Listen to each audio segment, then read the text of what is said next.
अतीतं मधुरं हृदयं मधुरं गमनं मधुरं मधुराधिपतेरखिलं मधुरम्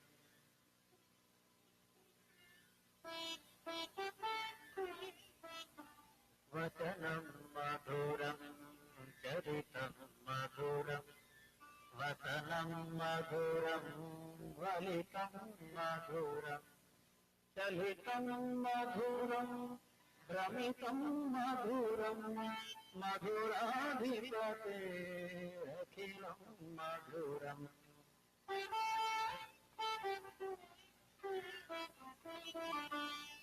वेणुर्मधुरो रेणुर्मधुरः पाणिर्मधुरः पादौ मधुरौ नृत्यं मधुरं सख्यं मधुरं मधुराधिपतेरखिलं मधुरम्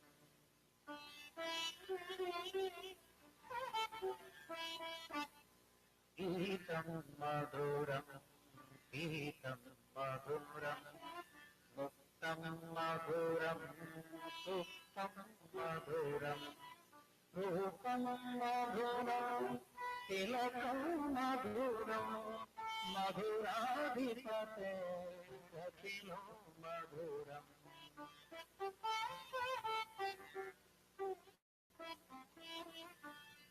करणं मधुरं चरणं मधुरं हरणं मधुरं स्मरणं मधुरं स्वमितं मधुरं शमितं मधुरं मधुराधिपतेरखिलो मधुरम्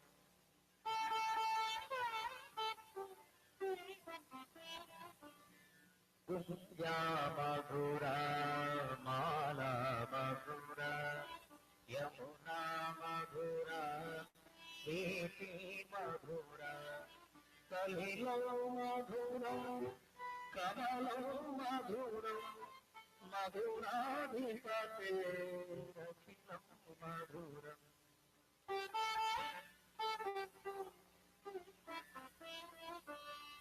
गोपी मधुरा लीला मधुरा युक्तं मधुरं भुक्तं मधुरं दृष्टं मधुरं शिष्टं मधुरं मधुराधिपतेरखिलं मधुरम्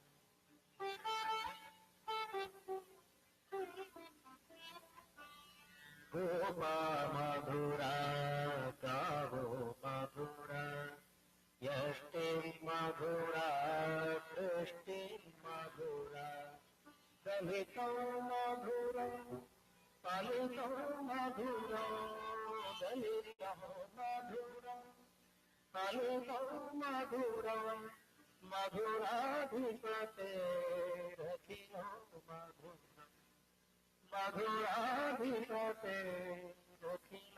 मधुरम्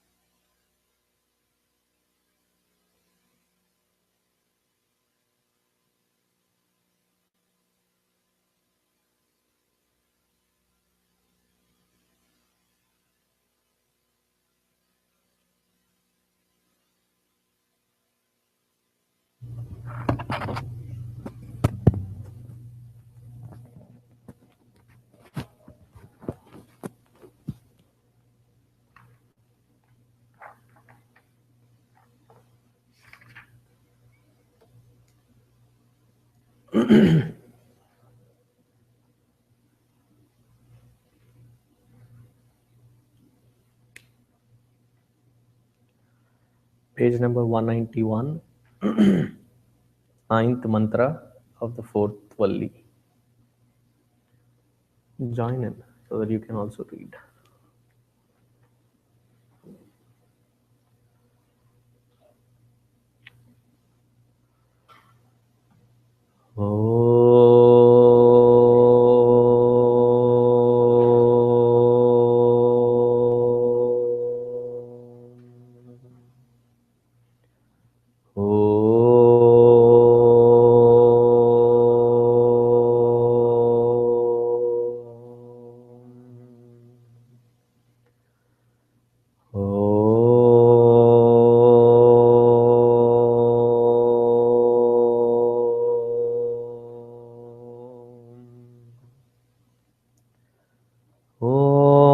सहनाववतु सहनौ भुनक्तु सह वीर्यङ्करवावहै तेजस्विनावधीतमस्तु मा विद्विषावहै।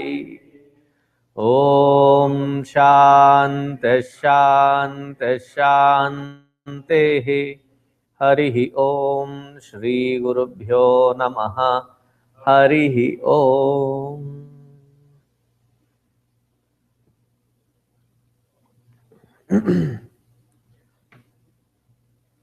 Upanishad is unlike any other scripture because it speaks a language of directness. For somebody who is not mature enough for this kind of sophistication to understand the directness of the message, because the intellect has to be very subtle, sharp, and available.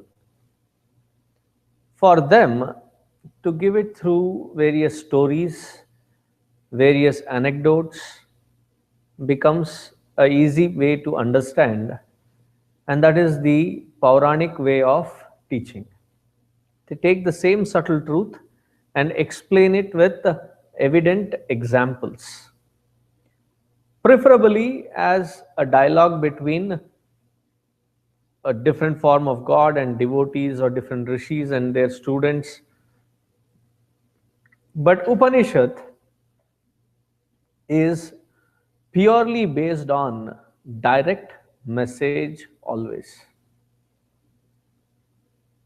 It never dilutes itself because the student has to be reached. It expects the student to raise his or her standard to come to understand the directness in the message. So in the teaching style, or in the style of the Guru Sishya Sampradaya, or relationship between the Guru and Sishya, there are two kinds of relationships always which are explained. One is called Marjala Kishora Nyaya, and then the other one is called Markata Kishora Nyaya. Marjala Kishora Nyaya is where the Guru takes extensive pain in reaching across to the student, get down to their level, pick them up, and take them to the higher level. So Marjala means a cat. A cat changes its place of living, especially when it has given birth to the new ones, multiple times in a day, because it's almost like you're treating a high level security profile, that you keep changing the places, and to identify it becomes difficult. It goes with that strategy. Constantly it changes. And it can deliver up to what, 6-7 babies? And it will pick each one of them, go to the new place and pick them with her mouth. And when seeing it, it almost feels very cruel, because picking on the neck and then take these little ones across. But while doing so, it's doing it very gently. It's not hurting the little one. So it takes that extra precaution, extra effort to protect its little ones. So that is one kind of a Guru Sishya. The Guru takes that effort to get down to that level, pick the Sishya, and take to the higher level. The second one is called Markata Kishora Nyaya. Markata Kishora is like the monkey and its babies. Have you seen monkey with its babies? It is the baby's job to hold on to the mother's breast or tummy. And while the little one is still holding, this mother carelessly jumps from this end of the branch to that end. And while jumping, it is the kid's job to hold on to its mother. In between, if that kid drops, the mother does not come back. That's how the nature in monkeys work. If the kid drops, the monkey says, "Too bad," and moves on. So there are these set of gurus who say that it is too pure a knowledge for me to get down to your level so that you can understand it. You raise your standards so that you can really be qualified to understand what I'm communicating. Very rare ones. Ashtavakra was one such. That's why his message is so bold and nothing sugar coated. Upanishads follow that pattern. That is the directness of the message. And that is another reason why, when we talk about Upanishads or there is intense discussion on Upanishads, many of you feel the bliss of sleep. Because the logic and the reasoning is so abstract that to grasp that becomes so difficult, the mind feels so stressed. And when we reach to that pinnacle of stress, we immediately slip into going to sleep.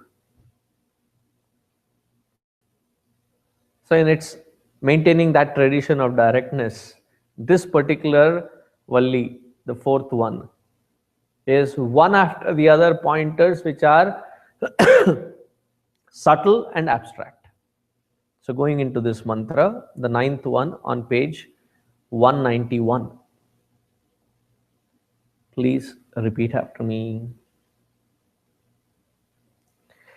Yataschodeti suryah अस्तं यत्र च गच्छति तं देवाः सर्वे अर्पिताः तदु नान्येति कश्चन तदु नात्येति कश्चन ये तद्वै तत् ये tad vai tat. How direct can the message be? This is it.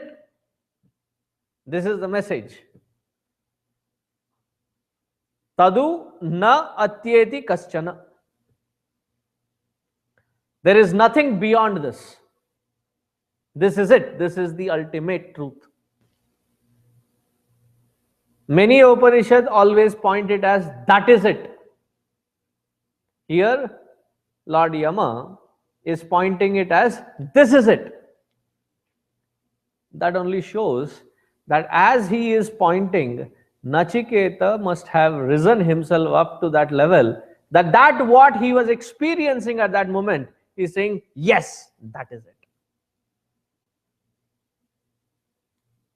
Like when you're learning as an apprentice with someone, and you have been scolded enough number of times, and now you're practicing again, and you've done it so well, and the master is as if looking over your shoulder saying, this is it, in that excitement. Like you are a musician, say you're playing mridangam.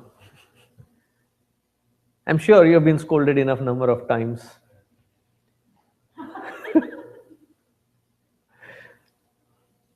Was there a moment when you really grasped it and played, and the teacher goes, yes, this is it? Yeah. He's like, yet to find that.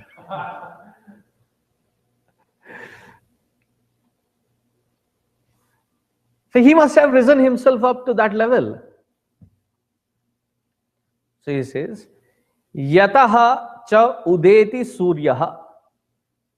That from where sun rises up from.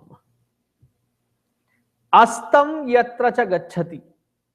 And that into which the sun sets in.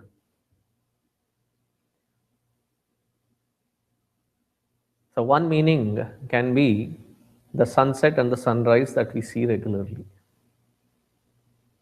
But then the rishis are very specific and they understand the language of science.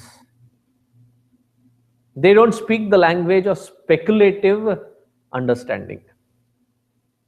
When the message has to be direct, you cannot speculate about it. And these rishis knew very well that the sun does neither rise nor set. It is the earth that revolves around it, which gives us day and night. The sun, as such, stays in its axis. It doesn't go around and round and round. And our rishis knew that very well. And that is why they mention this entire system as Milky Way as Saurya Mandala. Surya Mandala. That all these planetary objects revolve around the sun stays stationary. And it speaks volumes that they had an understanding of not just the earth but the entire solar system. Up until what, 300 years ago, the Western world was claiming that earth was the center of this entire galaxy. A few centuries, or not even few centuries, few decades before that, up until then, their thought was earth was flat. And that is why going south, do you know what it means? When they say that something has gone bad or something is going bad, they say it's going south. Where that origin of that usage was, that you keep going south and the oceans will drop down and you will enter the netherworlds. That is called going south. Because the earth was assumed to be flat. It was, I think, Galileo who first said that it was round. Our rishis knew about the Saurya Mandala, the entire solar system, the entire galaxy, as to the point that the sun is the middle and all these other planetary objects revolve around that sun. So they wouldn't make a arbitrary example of sun rising and setting. They're talking of something much deeper. The most ancient one, that because of which life sparks in this earth. Life is sustained on this earth because earth is at the right position for it to receive sun's rays. Any farther away it will be colder, any closer it would burn. It's on the right axis wherein it receives the sun's rays as a blessing. It is not a curse. And it is that sun because of whom there is life. There is a starting point for that sun and there is an end point for that sun. That from where the sun was created and that unto which the sun perishes, astam. This is all matter. And every aspect of matter has an expiration date. Like we are all born. We have a DOB. We yet don't know about DOD, not Department of Defense. Date of death. The university that my college was associated with is called OU. Osmania University, not Oklahoma University. There, at least 30 years ago, when we would walk the main hall, all the previous vice chancellors of that university, you would find huge life-size portraits from the first one. And you would find the DOB and then DOD, the duration in which they were vice chancellors and their accomplishments in a short paragraph. whoever was the one who had designed it was quite a remarkable fellow in his thought. Because of the recent past vice chancellors, he had the photo framed with the antique look. He had the DOB. They were still alive. But he had DOD and a blank. Almost with the kind of cruel fun, saying that you drop here and we write here. And that's how I imagine. Everything in this matter layer, every aspect of it has an expiration date. And that we call as pralaya. Pralaya, the end of this creation. That from where all this has arisen, and that into which it gets consumed.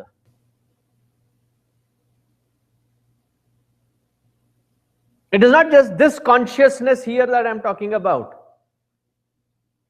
Even at the totality level, that which is the cause of this entire creation, that sun which sustains this entire creation,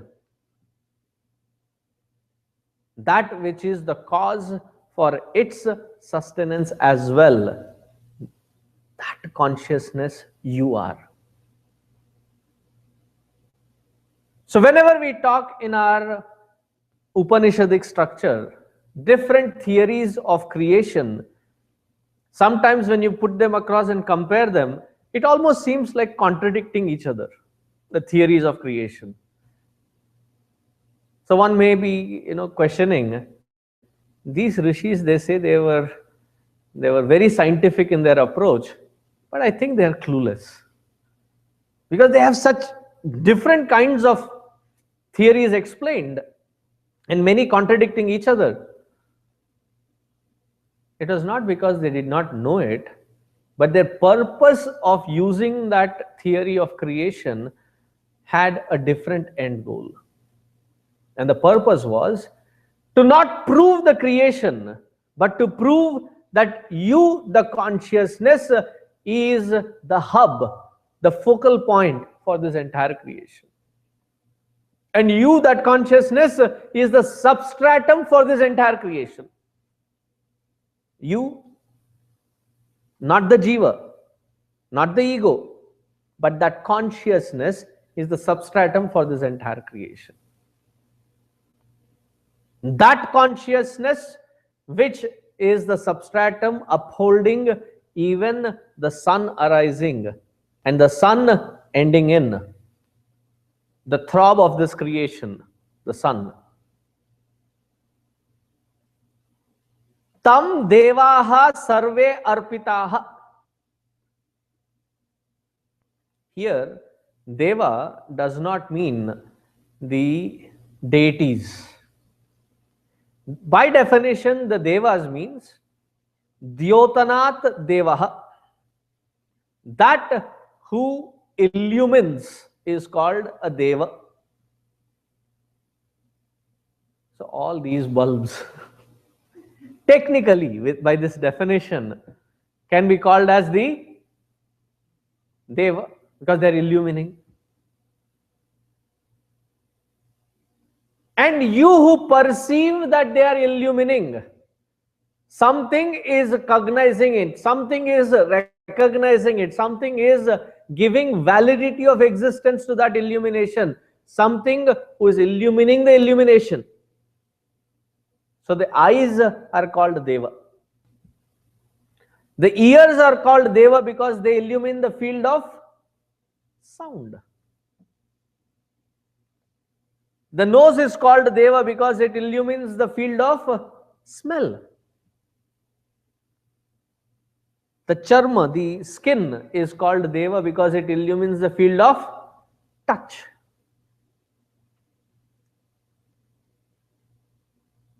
There's so many scientists out there in the world who are working on the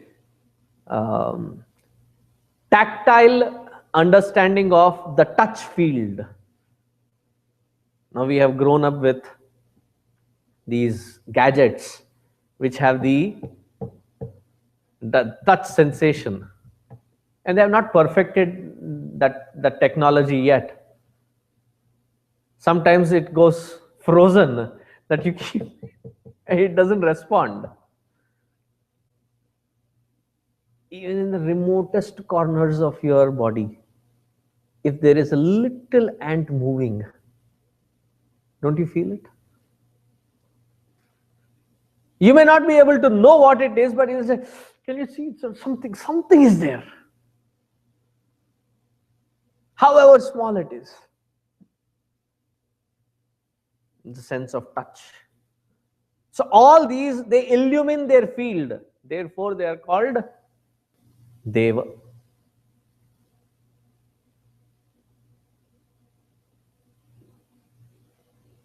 All these devas, that in which they abide into. A dead body has eyes and looks scary, therefore you close the lids. It has the nose, it has the ear, it has taste, it has touch.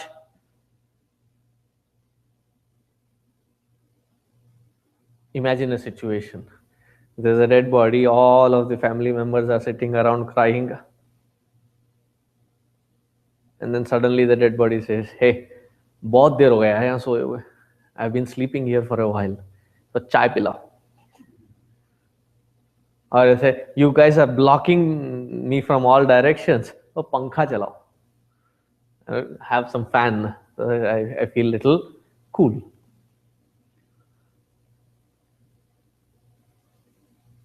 There is no one there. The house is empty. That who was enlivening it, that who was giving these devas the ability to perceive their field, is no more there. That into which all these devas arpitaha surrender into. Without that spark of life, none of these organs of perception action function. There's a very beautiful story in one of the Upanishads. All the organs of perception, action, and everybody started fighting with each other. They actually come for a group discussion, study group. And the discussion started heating up. What was the discussion? Each one of them started claiming that I am the greatest. The rest of you happen to be there, but it is because of me that this body, this jiva, gets the experience. The eyes claimed, Sarvendriyanam Nayanam Pradhanam. Of all the organs of perception and action, the eyes are the greatest. Without me, what are you all? Nothing. Immediately the tongue said, if I do not taste things, where will you get the strength to enjoy? Where will you get the strength to even see? I am greater than you. Each one started fighting with the other. So the committee chair who was sitting in the meeting, he said, what do you call that hammer which you strike? Gavel. He struck the gavel and said, silence! Let us come to an understanding. Each one of you takes a tirtha yatra. Go. For 1 year. When you come back and the rest of us have continued to exist without you,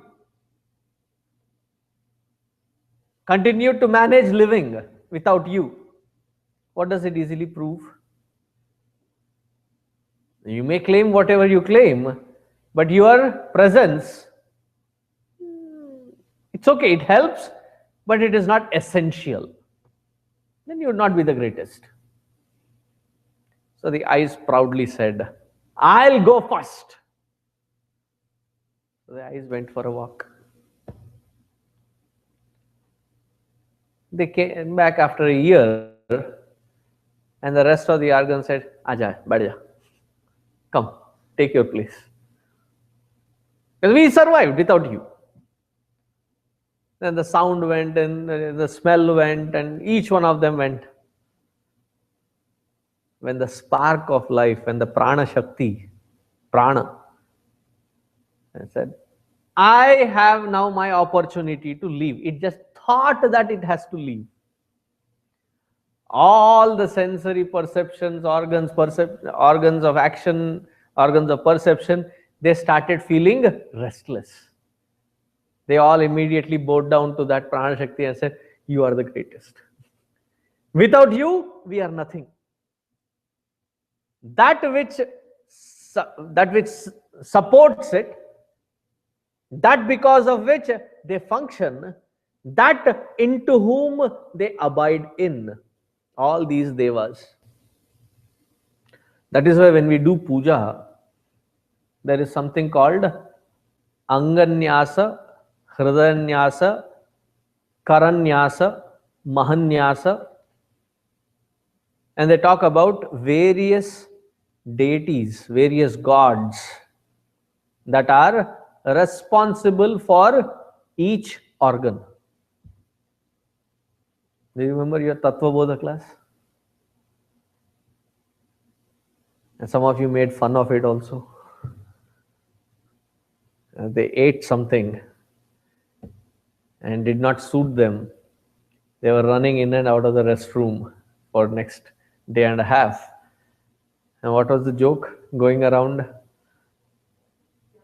That Yama is not pleased. Because for the excretory organs, it is Yama who is the Pradhana Devata. And what happened? Yama is not happy.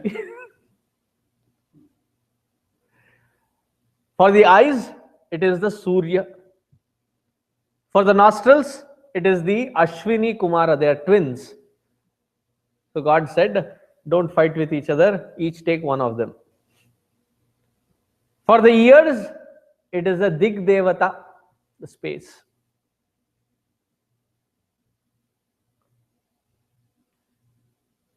For the tongue, it is the Fire Devata. And that is why probably we say fiery speech. Because it has to be enlivened by that fire. All these devatas, that in whom they abide in, that consciousness, there is nothing beyond that consciousness. Because otherwise, this is greater than that, that is greater than this. Where does it end? Is there another consciousness subtler than this consciousness? Then we go into, we regress infinitely. Conscious one is subtler than consciousness. Conscious two is subtler than conscious one. And where will it end? That's called in the logical algorithm as a flaw. That cannot continue till never ending. This consciousness is it. There's nothing beyond that consciousness. And who is that consciousness? Etat vaitat. This is it. You are that. Now, if we understand this message, that I am that consciousness, and everything else is just different layers of matter. Even the understanding of it gives such fearlessness, such strength and courage. Because if it is just mere layer of matter, it does not matter. I can handle it. And then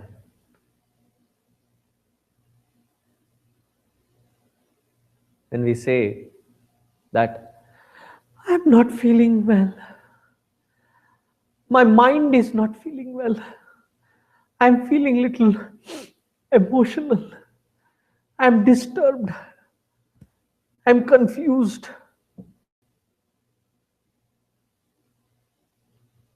And even worse, I'm hurt. They said like this in front of everybody. I'm hurt.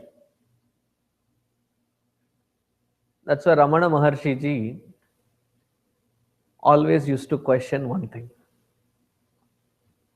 Ni yar. Who are you? Whether somebody came with a headache or a stomachache, somebody came in with emotional problem, somebody came with spousal disagreements. His question was very simple. अबे यार तू कौन है? Who exactly are you? His focal point was always focus, who am I? The moment you realize who you are, that because of which that you are agitated is not you, it is just a layer of matter. To disidentify from it and disconnect from it becomes easy.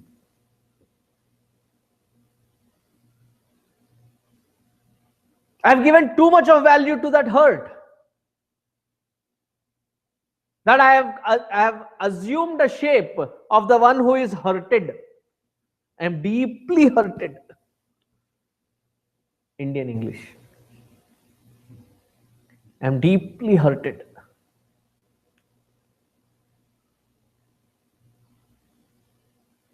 Can you really be hurt?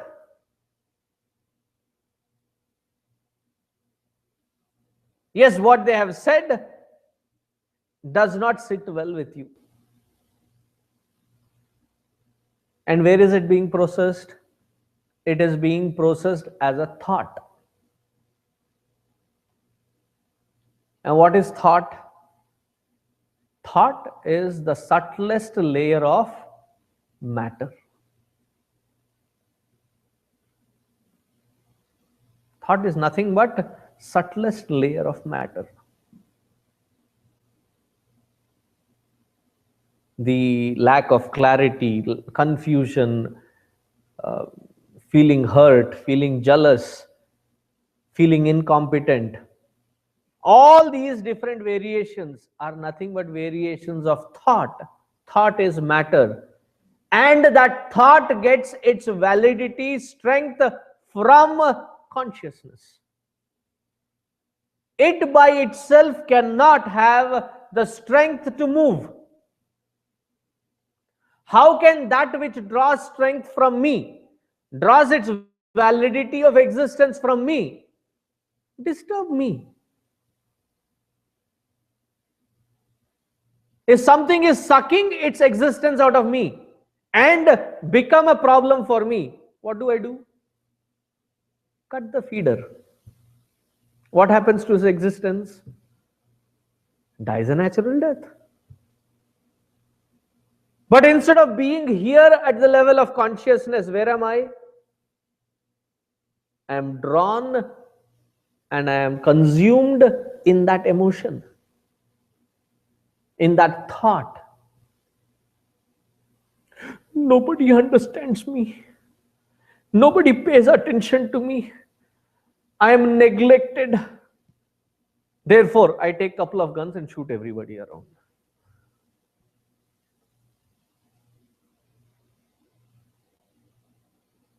Isn't that what all the psychologists say when such shooting spree happens? That they were bullied, they were neglected, they were...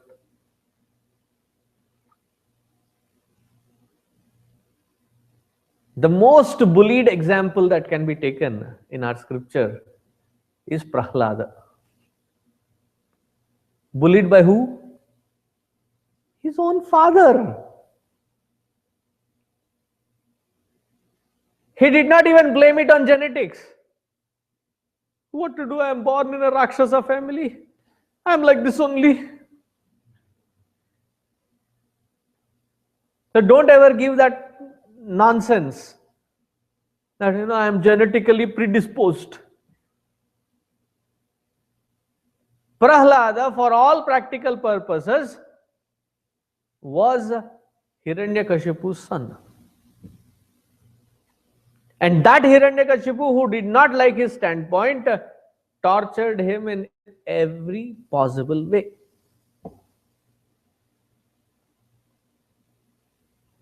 And that kid is amazing inspiration.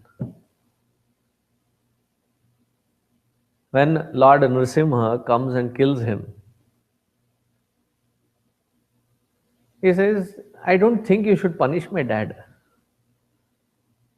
You should actually give him boon, bless him. Blessed be his soul. Then, are you okay? Are you talking out of your trauma?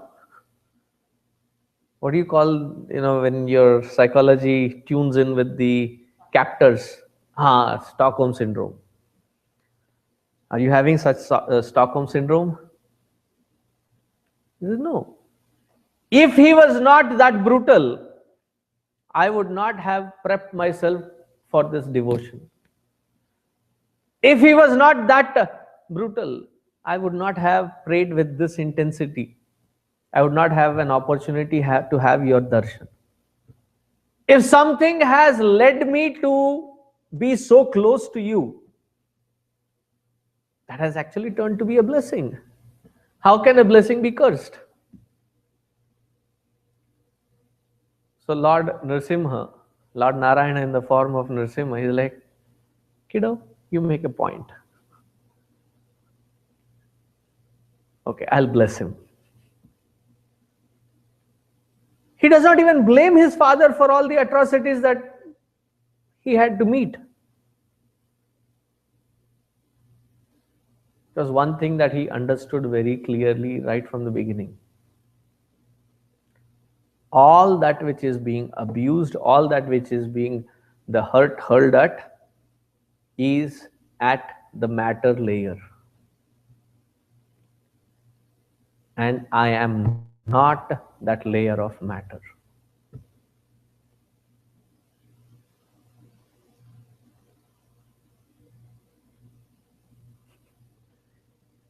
Usually I don't make such jokes, but here it will serve a purpose. You all have heard of Sardaji jokes.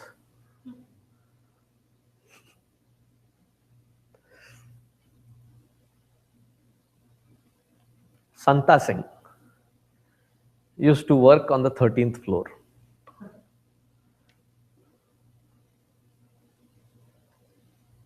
And one day his friend Banta Singh came, and he came in so aggravated in his emotions. He says, "Hey, Santa Singh, teri beti, your daughter Deepa, she died."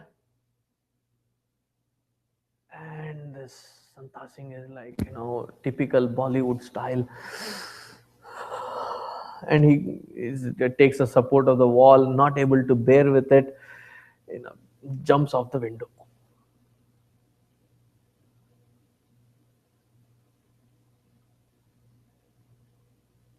And as he is, slow, the Hindi movie effect, slow motion, as he's falling down, as he's crossing each floor, he gets a sense of realization. So the first floor that he crosses, he realizes, I don't have a daughter named Deepa. Uh-oh. Wait, what? I don't even have a daughter. Another floor passes. I'm not even married. And as he's about to hit the floor, like, I'm not even Santa Singh.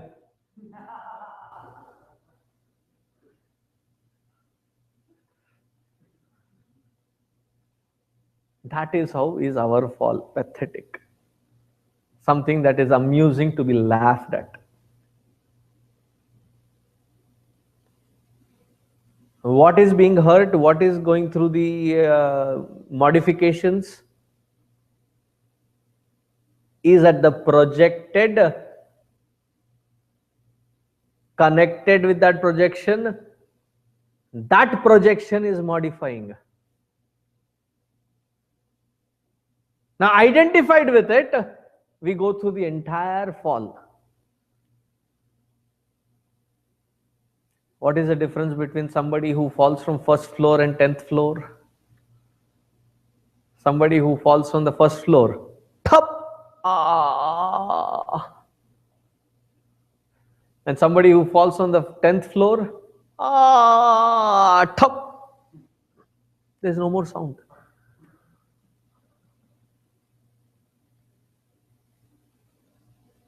We give wrong value to the wrong priorities and get identified with it.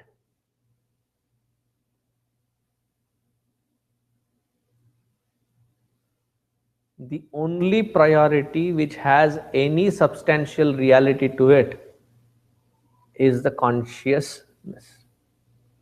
Anything other than that is a layer of matter and purely nothing but matter. Matter, it can be made, it can be broken, it can be altered.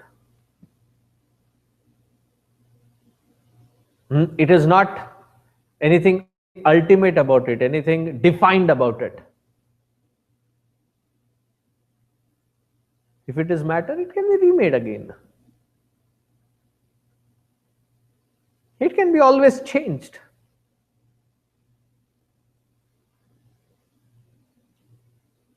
It's like on a canvas, you have few lines drawn, didn't like it, put a white coating, and start again.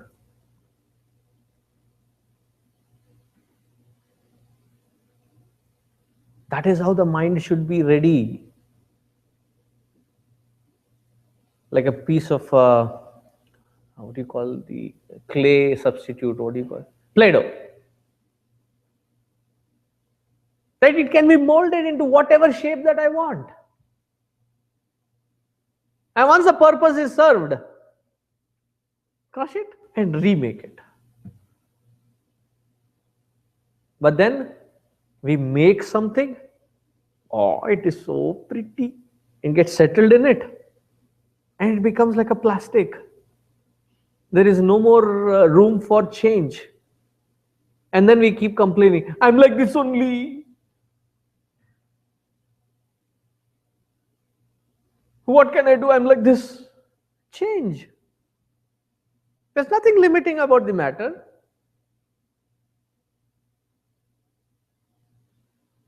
And then cry, why am I like this?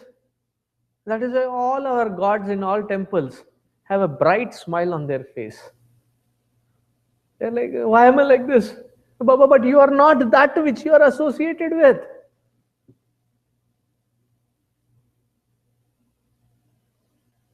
It's after all a layer of matter.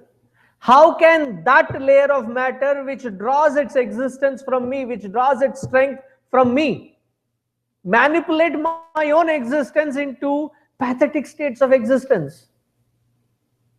That I'm sad, I'm hurt, I'm feeling jealous, I'm constantly whining and crying. You're not that.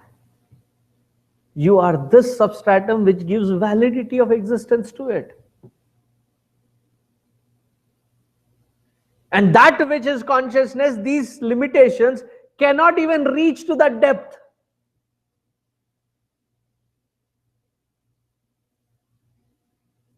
Tadu natyeti kaschana. There is nothing which is superior to. There is nothing which is greater than. There is nothing which transcends this consciousness. One can transcend the layer of matter to be that consciousness. But there is nothing that transcends consciousness. That which is so permanent, we give that up. That which is so impermanent, we keep running after that.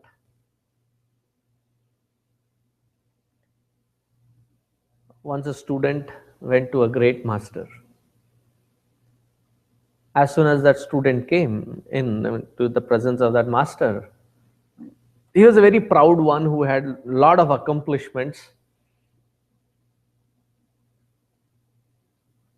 So the master immediately got up from his seat, went across to that student and did Sashtanga Namaskar.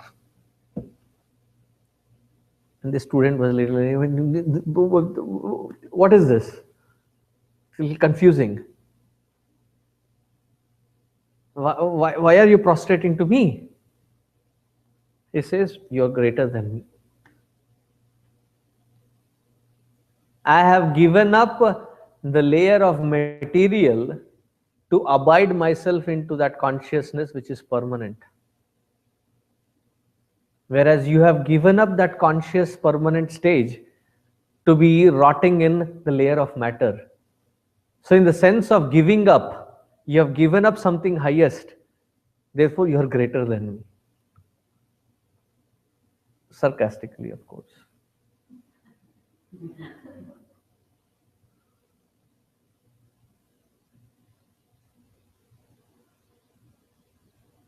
That which is this imminent, how can we miss?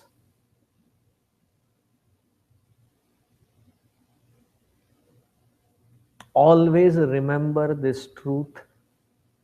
I shouldn't even use the word remember.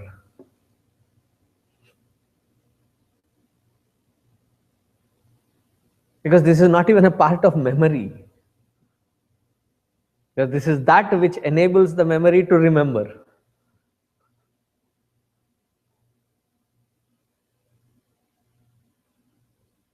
Always keep this cognition that I am this truth, being this truth, anything of the layer of matter, however overwhelming.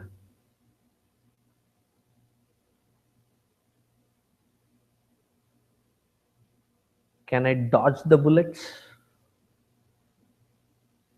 It's a layer of matter. You don't need to dodge the bullets. You know what I'm referring to? Thank you, Matrix.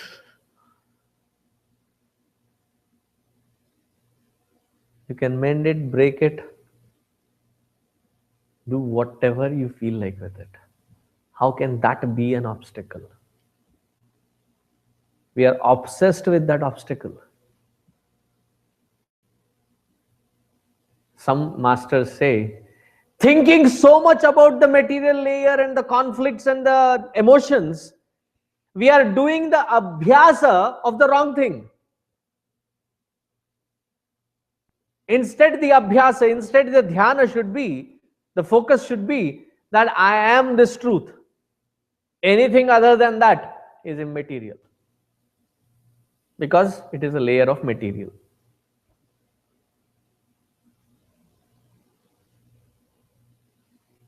Even the intellectual grasp of this understanding, there is that sense of fearlessness that comes in. That every interaction that I go through, it is matter layer.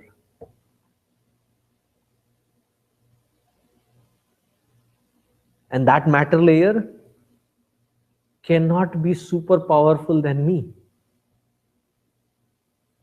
The consciousness. Once this experience sets in, for such one, there is nothing impossible. This is the state of realization. This is the state of ultimate reality. Ye tat vai tat. This is it. We still have about 6 minutes. Any questions, analog or digital? Meaning any questions from you or from those who are listening online. For those who are listening online, please send the text to Ramesh or Padma. because they are the ones who are looking into the phones right now. While you are looking in there, if you have any questions here, ask. Yeah. Well, then what's the point of living in the world, trying to make something out of the world? You're just supposed to leave it and go in the direction. Can the world help you go in that direction? What is the purpose of this world then? Can this world help, the world of material, help you go there? Have you ever seen pole vaulting? Have you heard of that game? So there are these athletes, they jump but 60 feet, 70 feet. When I used to watch Olympics long time ago, there was this Russian, the USSR then, it was called Sergei Bubka. And he used to hold that world record for the longest period. It's an art to watch it. So he would run with the pole, a long one.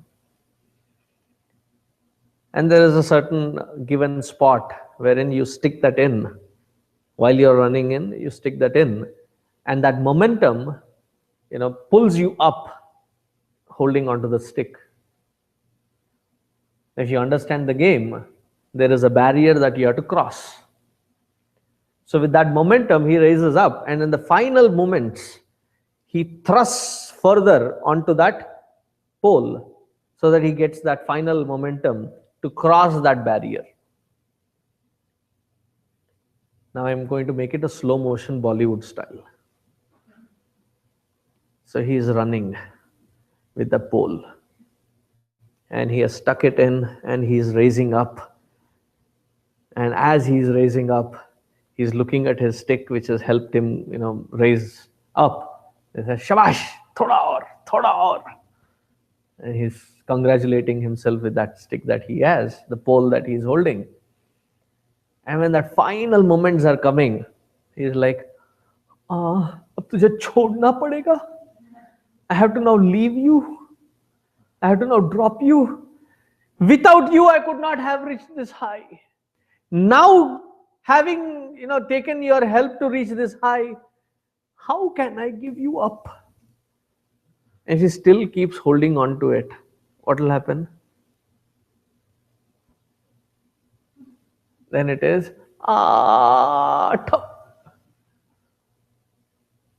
so there is a point up until which this material world helps. By having reached there, do we have enough courage and dispassion to kick it aside and take the final leap? So this preparation is for that final moment, so that I can kick it aside and take the final glide. Without this preparation, that final moment when it happens, we are still clinging on to this. And like, no, I'm not, no, poor thing, oh, it helped me so much. How can I give this up? It is counterproductive. So to realize when it has to be given up, it has certain utility to it. But after that, you have to throw it aside and move forward. It's like in the earlier days when there were these hot air balloons that they would use to, what you call zeppelins. They're anchored. And if they're anchored, they cannot fly. So before flying, what do they have to do? Cut all these. So you are preparing mentally, you are meditating, and you're doing your japa, but still clinging on to this. Does it help? No, you have to cut all of these so that you can soar high.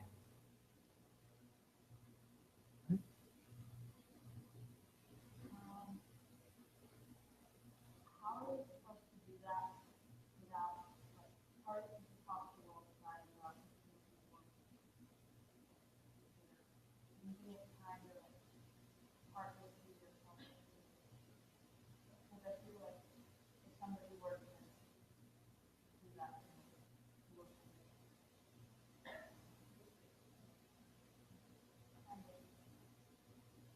Basically, is it not like you are taking the help of this material world to reach that final momentum?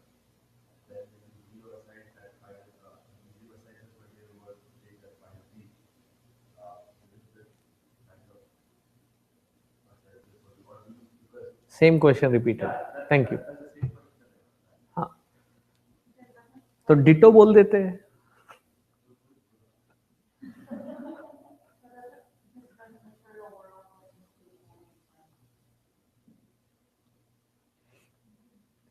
Giving up seems very selfish. Giving up includes family, friends, and everybody. So it looks very selfish to give them up. So when the scripture is talking about, the scriptures are talking about that final moment to give up everything. Yes, it includes all that which we are attached to immensely. In fact, that which has supported me to be what I am today, including parents, including siblings, including friends, including everyone around, everything around. Having given them up is truly when, having gone to the other side, establishing there, is when that entire cosmos which has supported your existence, you can be of true service to, only when you are that nobody, the one who has absolutely no influence of that material, can come back to help that layer of material, of all the attachments, and be of any service to them. Does it make sense? So that is where our Upanishads speak a very beautiful balance, wherein they say that having given this up from the egotistical standpoint, when you abide in that supreme, all that you see is no more material, but you see it as the expression of supreme, and your interaction as a seva to that supreme. So it is no more my family, my friends, my siblings, or my anything. Everything and anything is an expression of that Paramatma, and my interaction with them is a service to that Supreme in that form. Therefore, even when the rishis, when the masters speak to the child, to the student, their address to them is not, you individual, but the address is, hey Brahman. When they're addressing, they're seeing that Brahman and they're addressing to that Brahman. Hey Atman. And that is their standard. Otherwise, no master would have had any reason to come back and serve this society. You look at just Gurudev and his contribution. In his lifetime, he had traveled across 120 countries. In his 42 or 43 years of service, he had traveled across the globe 52 times. It was not like he was, packing his luggage and constantly traveling. While doing so, there was connecting with so many, writing so much of literature, creating so many students, creating so many platforms that service can be rendered from. That one man's job almost looks like 1,000 people put together and doing a work for 2 lifetimes achieved in a short span of 40 years. A mammoth amount of service can be done when you are liberated, not when you are attached. So do you want to be mediocre or do you want to be super productive? Then that minus has to be minus from our life. MYNESS, MINUS has to be cut. That is when we can really produce something worthwhile. Has it answered? Any questions online? Thank you. ॐ पूर्णमदः पूर्णमिदं पूर्णात् पूर्णमुदच्यते पूर्णस्य पूर्णमादाय पूर्णमेवावशिष्यते ॐ शान्तिः शान्तिः शान्तिः हरिः ॐ श्रीगुरुभ्यो नमः।